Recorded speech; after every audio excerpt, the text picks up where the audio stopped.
नमस्कार दर्शक बंधु मु दीपू आपण मानू पुणी आउ थे आम चैनल स्वागत जनाऊँगी।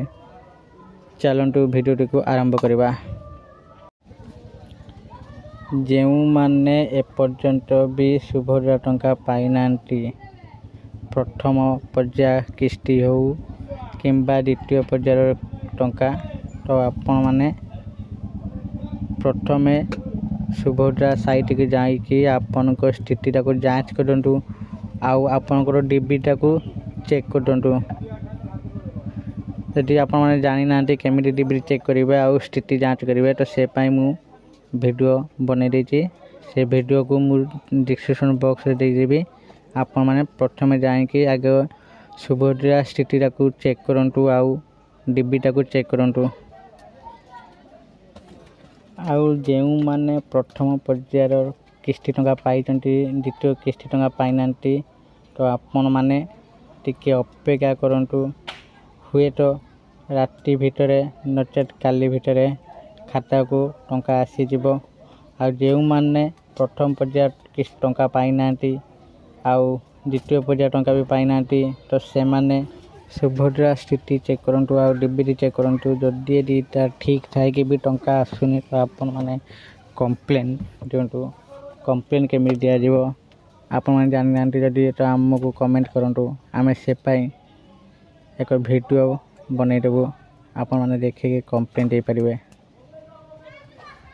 आज किसी महिला मानू 10,000 टंका भी मिली तो आपण मैंने शुणिक आश्चर्य से 10,000 टंका मिली कम आमको 5,000 टंका मिली कम।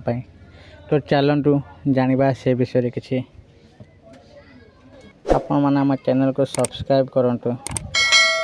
एबे चलतु जानिबा क्यों माने 10,000 टंका पाई।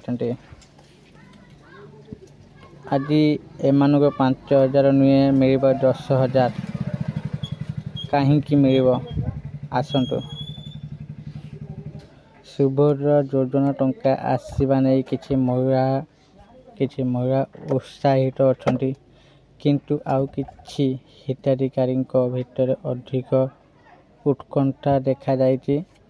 कारण किछि जन को आज 10,000 टंका प्रदान करने जाउछन्ति मोहन सरकार।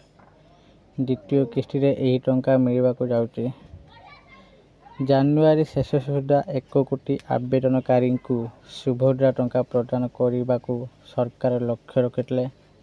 केही जणे भी योग्य हिताधिकारी जेमिति वंचित न हुअन्ति सुभद्रा स्कीम रु ताहा पर सरकार गुरुत्व देउथबा प्रभाती स्पष्ट करी कहिसन्ति। तेबे सबुठु बड़ कथा हेउछि किछि महिला को 10,000 टंका मिलिବ। आपण को आश्चर्य लगुच जे यह किपरि संभव। सुभद्रा योजना अनेक महिला अप्लाई करते से एजाए टंका मिली ना।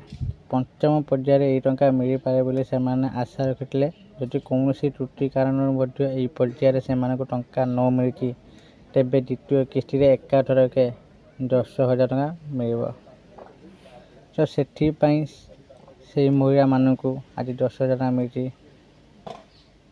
आहरी जो मैंने सुभद्रा आवेदन करना से माने मार्च मास पर आवेदन कले से मानक भी 10,000 टंका एकाथर के मिल।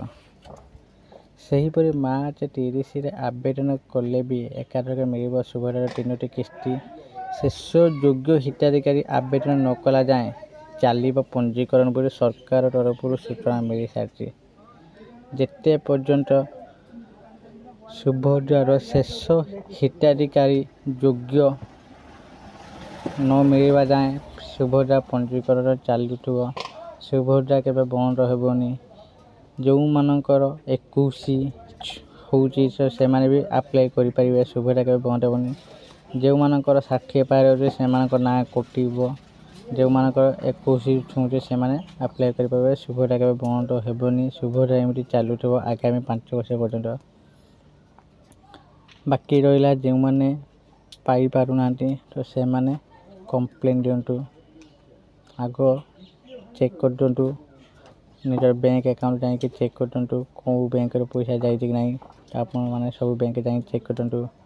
तापर आपन डीबीटी को बैंक अच्छी ताको भी चेक कर दिंतु स्थिति माने अप्रूव है नहीं ताको चेक कर दिंतु सब चेक कर सारिकी जदि पैसा जदि न जाउची तो आपन माने डायरेक्ट कंप्लेंट दिंतु शुभर हेल्पलाइन नंबर भी कॉल करके भी कथा ही पारिबे से माने भी माने कहि देबे कौन प्रॉब्लम पई पैसा आसुनी